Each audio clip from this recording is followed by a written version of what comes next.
대덕구 국회의원 박장현입니다. 후보님 어쨌든 축하드립니다. 어떻게 될지는 알 수 없지만 후보로 올라오신 거는. 근데 후보님 지금 극우 세력들이 선관위를 부정선거의 온상으로 보고 지속적으로 지금 공격을 하고 있어요.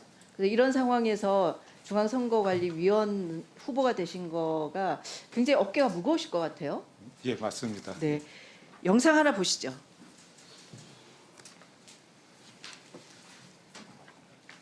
이 저기가 안 나오네요.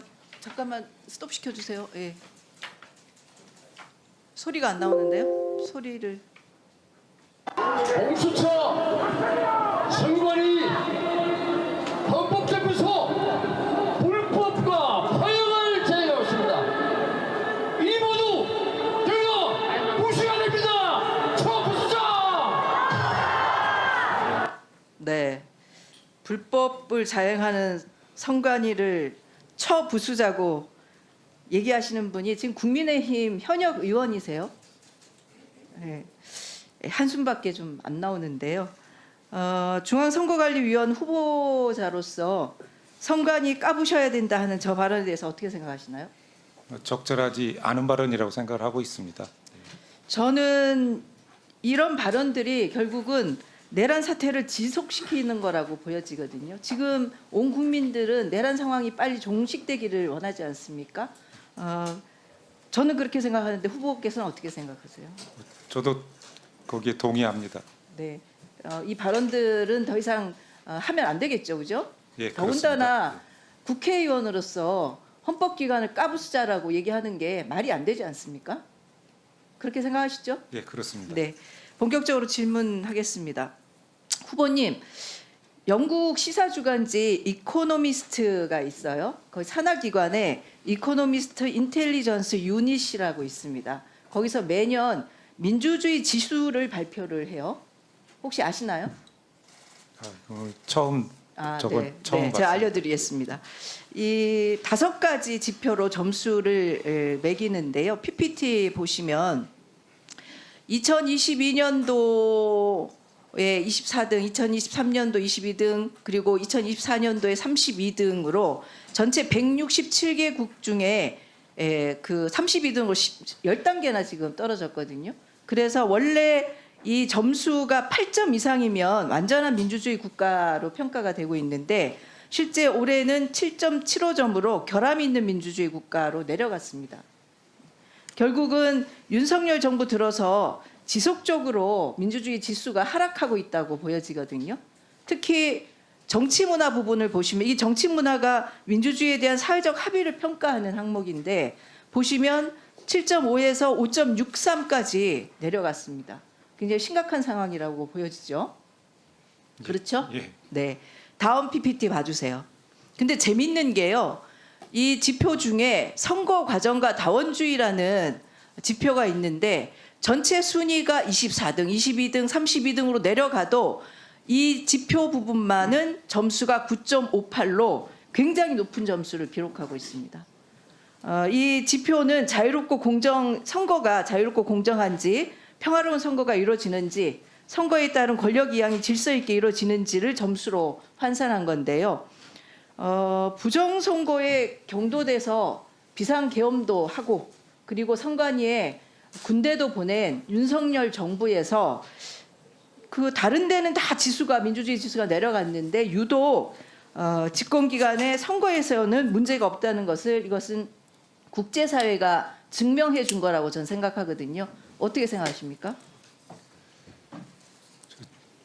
뭐 수치가 어느 정도 위치에 있는지는 제가 지금 잘 알 수는 8점 없는데 이상이면 굉장히 좋은 그렇습니까? 점수고요. 10점 만점이니까 9.58이면 굉장히 높은 점수죠. 그래서 저렇게 수치가 나왔다면 그 수치가 갖는 의미 그대로 받아들이는 게 맞다고 그리고 선거 생각합니다. 과정에 특별한 문제가 예, 없다는 없다고, 것을 예, 그렇습니다. 국제사회가 인정해 예, 준 거죠. 예. 근데도 부정선거 주장하는 사람들이 없어지지가 않아요. 특히 그 여러 가지 얘기를 하는데 선거 과정에서 투표지 분류기 해킹 의혹을 제기하는 분들이 있습니다. 저는 이 제기는 은행에서 사용하는 지폐 개수기 있지 않습니까? 지폐 개수기를 해킹할 수 있다는 말과 똑같다라고 느껴지거든요. 이게 너무 황당하지 않습니까? 저도 그 언론 보도나 그걸 통해서 들은 거로는 그 외부와 연결돼 있지 않기 때문에 네. 단순히 그 계산하는 기계에 그러니까 숫자 계산하는 기계에 불과하다 그렇게 알고 있습니다. 그렇죠. 21대 총선에서 126건의 부정선거 관련 소송이 있었어요. 판결이 어떻게 났는지 아시죠? 아마 인용된 건 하나도 없는 네, 것으로 알고 있습니다. 없습니다. 22대 총선에서도 전산 조작이 있었다고 고발장이 접수됐는데 지난 8월에 경찰에서 무혐의 종결 처리를 했습니다. 예. 선관위 전산 시스템 해킹과 조작의 무방비라는 주장도 허황된 주장이라고 아까 금방 말씀하셨어요. 네, 그렇습니다. 네. 근데 부정선거에 대해서 계속 얘기를 하고 있는데 지금 그 동영상 하나 더 보시죠. 부정선거를 확신해서 말씀하시는 건지 아니면 선거 시스템을 좀 들여다봐서 이상이 없는지 살펴보자 이런 쪽입니다. 어느 쪽입니까? 저는 둘 다입니다. 첫 번째 뭐냐면 그 선관위가 저도 처음엔 음모론이라고 했거든요. 부정선거에 대해서. 근데 보니까 첫 번째는 인사 비리가 1,200건이 넘었고 그다음에 투표한 부실 관리 그리고 그 서버에 대한 부실 해킹 위험 가능성 높음 이런 것을 보면서 야 이 문제 덩어리다. 예, 최근에 굉장히 유명세를 갖고 있는 전한길 씨가 부정선거 의혹을 지금 증폭시키고 있는데요. 모 프로그램에 나와서 얘기를 했는데 사회자가 어쨌든 부정선거 문제를 제기하는 이유에 대해서 물어보니까 실제로 증거나 근거를 내놓는 것이 아니고 인사비리가 많다는 식으로 지금 답변을 하고 있어요. 금방 들으셨죠? 예. 그래서 지금 부정선거 음모론자들은 한 건도 제대로 된 부정선거 증거를 내놓고 있지 못합니다. 다만 이분들이 얘기하는 것 중에 인사비리를 계속 얘기하고 있는데요. 이 인사비리가 부정선거 빌미를 제공하는 것은 맞지 않습니까 지금? 그렇죠? 예, 뭐 그런 네. 그 선관위 인사비리로 청년들에게는 상대적 박탈감과 분노감을 안겨줬고요.